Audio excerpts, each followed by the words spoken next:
Hi. ఈరోజు మీరు thumbnail చూసే ఉంటారు. సో, హెచ్ఐవి అనేది చిన్న మామూలు ఆషామాషీది కాదది. ఎందుకంటే వస్తే దానికి మందులు లేవు. మెడిసిన్స్ అస్సలకి ఆయుర్వేదంలో కూడా మెడిసిన్స్ లేవు దానికి.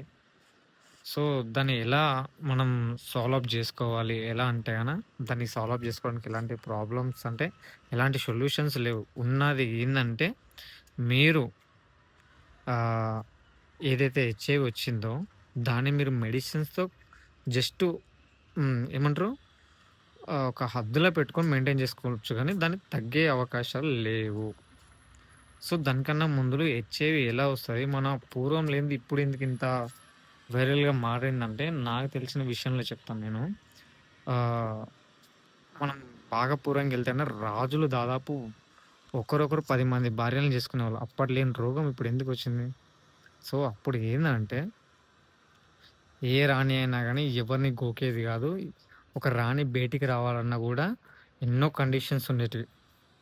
సో, రాజు ఎక్కువ అలాంటి ఒక లిమిటెడ్‌లో ఉండేది అప్పట్ల. సర్లే రాజులది వదిలేసేయండి. మా తాతల కాలం చెప్తాను. మా తాత, మా అవ్వని చేసుకుంటే, మా అవ్వ, మా అవ్వ దగ్గర ఇంకా లేదంటే ఒక బేట ఎవరినో ఒకరిని ఇట్లా ఉండేది. మాక్సిమం 1 లేదా 2. ఆ 2 అనే ఆప్షన్ గూడా ఉండేది కాదు. ఒకటి దాని దగ్గరికెళ్ళావా అనేది మా అవ్వ వచ్చి.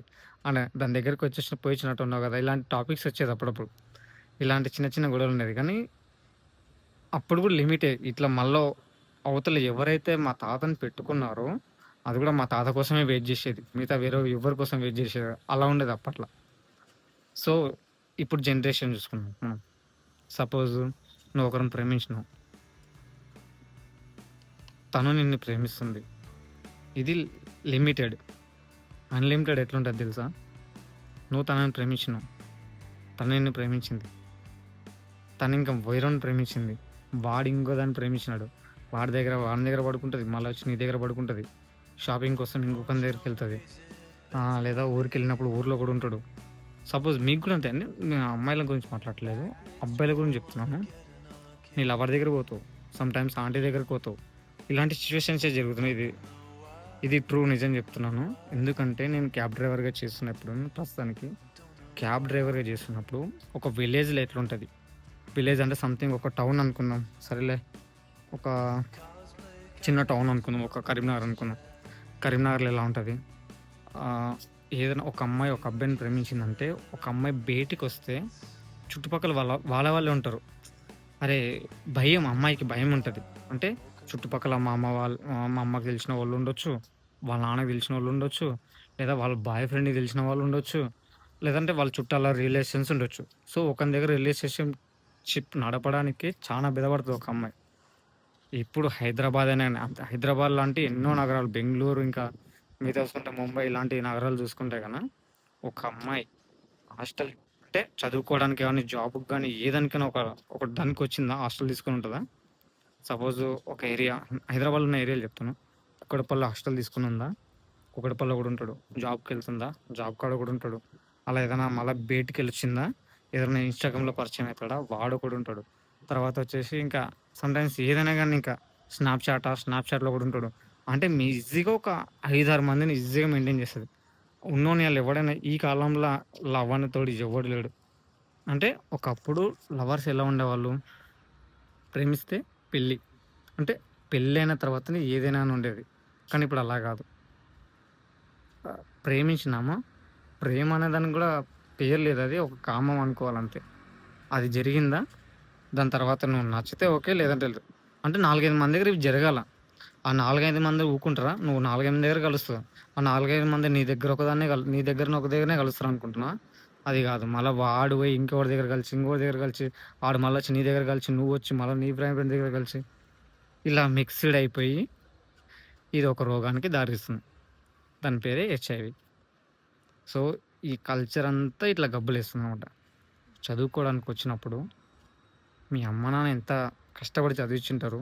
మీ అమ్మ, నాన్న అయినా గానియండి, మీ బ్రదర్స్ అయినా గాని, మీ చుట్టాల వాళ్ళైనా గానియండి, మీ అమ్మ, నాళ్ళు మీ అమ్మ, నాన్న వాళ్ళు మా అమ్మాయి ఇక్కడ జాబ్ చేస్తుందని ఒక గౌరవంతో చెప్పుకుంటుంటారు గదా! సో, వాళ్ళకు ఇలాంటి సిట్యుయేషన్స్ ఒక చిన్న విషయం తెలిసినా గాని వాళ్ళెంత బాధపడతారు. సో, నేను ఇది అంటే హెచ్ఐవి అని కాదు. అసలు నీ పరువు గురించి ఆలోచించు. సరే నువ్వు ఒక అబ్బాయిని ప్రేమించినావు. ఇలా 4, 5 మంది అబ్బాయిలతో తిరుగుతున్నావు గదా! వానికి ఈ విషయం తెలిసినప్పుడు, ఈ అమ్మాయి నన్ను కాకుండా ఒక 4, 5 మందితో తిరుగుతుందని తెలిసి గూడా వాడేం చేస్తాడో తెలుసా? ఒక చిన్న ప్లాన్ చేస్తాడు. ఎలా? ఇది మస్తు మంది తిరుగుతుంది. దీని సంగతి చెప్పాలని చెప్పేసి వాళ్ళ ఫ్రెండ్స్ అందరూ కలిసి సిట్టింగ్ ఏసినప్పుడు దాన్ని అట్ట కాదురా నువ్వు ఈసారి తాగినప్పుడు తీసుకురా. జస్ట్ నార్మల్‌గా మాట్లాడదామని అన్నీ మాట్లాడదామని చెప్పి తీసుకురా అని చెప్తాడు. రీసెంట్‌గా జరిగిన విషయాలే ఇవన్నీ. మాట్లాడదామని తీసుకొచ్చినాక ఇంకేం చేస్తారు? నువ్వు ఇంకా నా దగ్గర కాకుండా నువ్వు చాలామంది బయట దగ్గరికి పోతావు కదా! నా ఫ్రెండ్స్ అడిగినారు నిన్ను. అందుకే తీసుకొచ్చా. నా ఫ్రెండ్స్ దగ్గర కూడా పడుకో. సేమ్ ఇంతే మాట్లాడతారు వాళ్ళు. ఈ కాలంలో ఇవే జరుగుతున్నాయి. ఎందుకంటే మీ లైఫ్‌ని మీరే రిస్క్‌లో పడేసుకుంటున్నారు. ఎవ్వరు మిమ్మల్ని రిస్క్‌లో పడేస్తలేరు. మీ లైఫ్ మీరే రిస్క్‌లో ఏంటి అంటే ఏ దాని మీద ఆశలు పెంచుకుంటున్నారో తెలీదు గానీ, అంటే మీకు బయట తిరగడానికి బాయ్ ఫ్రెండ్ కావాలనా? లేకుంటే షాపింగ్ మాల్ అది కొనియాలనా? ఇది కొనియాలనా? ఇది కొని అసలు ఇది లవ్వే గాదు. ఒక లవ్ అంటే ఎలా ఉంటదో తెలుసా? షాపింగ్ మాల్స్ ఇవన్నీ గాదు. ఈ తిరుగుతున్నారు చూసినావా? మీరు ఎఫెక్ట్ ఇప్పుడు ఎంత ఇబ్బంది పెడుతున్నారో ఫ్రెండ్స్‌ని అంటే బాయ్ ఫ్రెండ్స్‌ని మీరు అండ్ గర్ల్ ఫ్రెండ్స్‌ని గూడా అంటే నేను అమ్మాయిలకి, అబ్బాయిలకి ఇద్దరికి కలిపి చెప్తున్నాను. ఒక అమ్మాయి ఒక అబ్బాయిని ప్రేమించిందంటే గాని ట్రూ అనుకో వాని నుంచి ఎంత టార్చర్ వచ్చినా అనుభవిస్తది. సో, వీడు టార్చర్ పెడుతున్నాడని ఇంకో దగ్గర పోయి, ఇంకొకని దగ్గర పోయి ఇలాంటి పనులు చేయకండి. ఒకని దగ్గర మీకు ఇబ్బందయిందా? లవ్ ఇంక ఆడికే అనుకుంటే ఆడికే ఆపేసేసేయండి. ఇంక వద్దు ఇంక ఎక్కువ ఆప్షన్స్ ఎతుక్కోకండి. ఎక్కువ ఉండరాదు గూడా. లవ్ అంటే 1, 2, 3 అంతకన్నా ఎక్కువ ఎతుకున్నారంటే మీరు ఎల్ టైప్ అని అర్థం. ఇది అమ్మాయిలకి, అబ్బాయిలకి ఇద్దరికీ వర్తిస్తది. సో, లవ్ అంటే నా దృష్టిలో వరకి మీకేమన్నా ఆపదొచ్చిందా? దగ్గరుండి చూసుకోవడం. మీ ఫ్యామిలీకి ఏమన్నా ఆపదొచ్చిందా? దగ్గరుండి చూసుకోవడం. సరే సమ్‌టైమ్స్ ఇవన్నీ ఒక్కొక్క టైంలో ఉండాలి. ఫుల్ టైమ్స్ ఇవే ఉండరాదు మీకంటే మీ టైం విషయాల గురించి చెప్తున్నా నేను. ఇవి ఉండరాదు. బాటే కలుద్దామా, ఇది కలుద్దామా ఇవేం అవసరం లేదు. మీ కెరియర్ ఫస్ట్. సో, ఎవరి జోలికి వెళ్ళకండి. కాలంలో బాయ్ ఫ్రెండ్స్ అయినా గాని, అబ్బాయిలకి గర్ల్ ఫ్రెండ్స్ అయినా ఉండడం కామన్ గానీ అంతవరకే లిమిట్‌గా ఉండండి. చాలు నీకు తను, తనకి నువ్వు. ఇంకా అంతకన్నా మించి ఎక్స్‌ట్రా ఆప్షన్స్ పెట్టుకున్నారంటే మీరు ఇబ్బందులు పడతారు. మీరు ఇబ్బందులు పడడమే కాకుండా మీ ఫ్యామిలీ వాళ్ళని ఇబ్బందులో పడేస్తారు. కంపల్సరీ మీరు ఇబ్బందులు పడినారంటే మీ ఫ్యామిలీ వాళ్ళు కూడా మిమ్మల్ని రోడ్డు మీదకి లాగినట్టే. వాళ్ళ పరువు ఎట్లుంటదంటే నలుగురిలో తిరుగుతుంటారు, నలుగురిలో ఉంటుంటారు. సో, మీ అమ్మాయి ఇలాంటిదని వాళ్ళకి తెలిసిందనుకో ఆ పెయిన్ వేరేలా ఉంటది. సో, ఇలాంటి దానిలలో మీరు ఇరుక్కోకండి. అండ్ ఇప్పుడున్న సిట్యుయేషన్స్ కూడా చూస్తున్నారు గదా! పెళ్ళైన వాళ్ళు గూడా అబ్బాయిలని ఎలా చేస్తున్నారో, లేకుంటే అమ్మాయిలని అబ్బాయిలని ఎలా చేస్తున్నారో అనేది ఇవన్నీ ఆప్షన్స్ పెట్టుకోకండి. 1, 2 మంచి అమ్మాయి దొరికిందా? తనకి నచ్చచెప్పండి. వినిందా? ఓకే. వినలేదా? లైట్ తీసుకోండి. ఏం పర్లేదు. అమ్మ, నాన్న మీకు ఒక మంచి సంబంధం తీసుకొస్తారు. ఒకవేళ మీకు అలా జరిగినా ఆళ్ళ అమ్మ, నాన్న చూసిన సంబంధాన్ని చేసుకోండి. అలాంటి సిట్యుయేషన్‌లో కుల్లా జెప్పండి. నాకు ఈ పాస్ట్ ఇలా ఉంది. ముందుగానే చెప్పుకోండి పర్లేదు. ఇప్పుడున్న జనరేషన్‌లో చెప్పుకోవాల్సొస్తుంది. నా పాస్ట్ ఇలా ఉంది. నేను ఇలా తిరిగాను. మీకు ఓకే అయితే చేసుకుందాం. లేదంటే లేదు. ఇంక ఇక్కడికే ఆపేసేయండి. మీరు దాచిపెట్టిన తర్వాత ఏమైద్దంటే ఇవన్నీ చెప్పుకుంటే మళ్ళీ ఏమన్నా అయితదని మీరు ఆలోచించినారనుకో, తర్వాత ఫ్యూచర్‌లో ఇవి తెలిసి మీకి అంటే వాళ్ళకి తెలిసి తర్వాత నిన్ను ఇబ్బంది పెట్టే కన్నా నువ్వే ముందుగాలే చెప్పినావనుకో, ఆ! నాకు ఈ విషయం వాడు చెప్పాడు. లేదా ఈ విషయం నాకు ఆల్రెడీ అమ్మాయి చెప్పేసింది. నా భార్య చెప్పింది. నా మొగుడు చెప్పిండు. సో, వాళ్ళు రియలైజ్ అయితారు. బయట నుంచి తెలిస్తే ఒక్క తప్పు చెప్పారనుకో దానికి 100 తప్పులు యాడ్ అయితాయి. అదే విషయం నువ్వు ముందుగాలే చెప్పి పెట్టుకున్నావనుకో, ఇలాంటి ఎన్ని సిట్యుయేషన్స్ వచ్చినా ఈజీగా ఫేస్ చేసుకోవచ్చు. సో, ఎక్కువ సంబంధాలు పెట్టుకోకండి. ఇలాంటి రోగాన పడకండి. ఎందుకంటే దీనికి మందు లేదు. So, be careful. ఇందులో తెలుసుకునే విషయాలేందంటే, మీరు కరెక్ట్ ఉంటే మీ ఫ్యామిలీని మీరు ఇబ్బందిలో పడేసినోళ్ళు కాదు. సో, ఏదన్నా తప్పుగా మాట్లాడింటే ఓకే.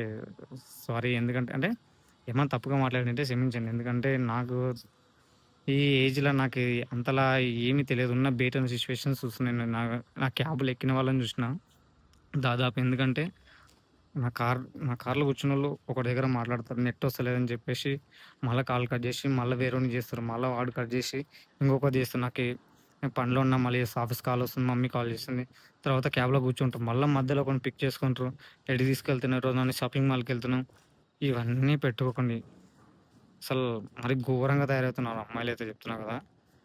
ఈ కాలం సిట్యుయేషన్‌లో నేను తప్పుగా మాట్లాడట్లేదు. ఇది నిజంగా. ఒక 10% గర్ల్స్ గాని కరెక్ట్‌గానే ఉంటే గాన అది మహా గగనం అనుకోవాలి ఈ కాలంలో నిలిచినోడికి. తల్లిదండ్రుల దగ్గర ఉండి పెరిగిన వాళ్ళని నేను అందరూ తప్పుగా మాట్లాడతాను. ఇలా ఎవరైతే తిరుగుతున్నారో వాళ్ళే దీనిలోకి మీరు ఫీల్ కావాలి. So, be careful. ఎందుకంటే రోగాలైనా గానీ, ఈ ఫ్యామిలీ వచ్చే పరువులైనా గానీ చాలా ఘోరంగా ఉంటాయి. ఎందుకంటే మీరు చేతులారా మీ జీవితాలను నాశనం చేసుకోవాల్సొస్తది. చేసుకున్న వాళ్ళు గూడా అయితారు. So, be careful. So, thank you for watching.